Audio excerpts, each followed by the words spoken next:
Hello, നമുക്കിന്നൊരു beef ഇഷ്ടം ഉണ്ടാക്കിയാലോ? വൃത്തിയാക്കി ബീഫിനകത്ത് ഉപ്പ് മഞ്ഞൾപ്പൊടി പെരിഞ്ചീരകം ഇട്ട് വേവിക്കുന്നുണ്ട്. അതിനുശേഷം നമ്മൾ മുറിച്ച് വെച്ച ഉള്ളി, പച്ചമുളക്, ഇഞ്ചി, ഉരുളക്കിഴങ്ങും ക്യാരറ്റെല്ലാം കൂടിയിട്ട് നമ്മൾ വേവിച്ച് അതിനകത്ത് ഇടുകയാണ് ചെയ്യുന്നത്.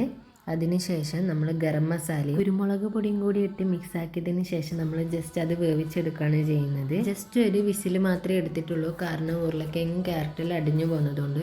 അടുത്ത മെയിൻ ഇൻഗ്രീഡിയൻ്റ് ആണ് നമ്മൾ പാല്. അത് ജസ്റ്റ് ഒരു കപ്പ് മാത്രമേ എടുക്കുന്നുള്ളൂ. അതിനുശേഷം നമ്മൾ നല്ലോണം തിളപ്പിച്ചെടുക്കുകയാണ് ചെയ്യുന്നത്. അതിൻ്റെ കൂടെ തന്നെ ചൂടായ ചീൻചട്ടിയിലേക്ക് നമ്മൾ പശു നെയ്യ് എടുക്കുന്നുണ്ട്. അത് 2 സ്പൂണാണ് എടുക്കുന്നത്.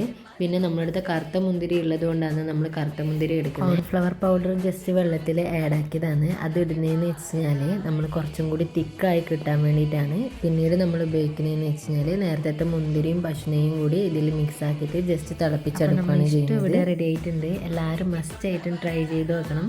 അപ്പോൾ അടുത്ത വീഡിയോയിലേക്ക് കാണാം. ബൈ.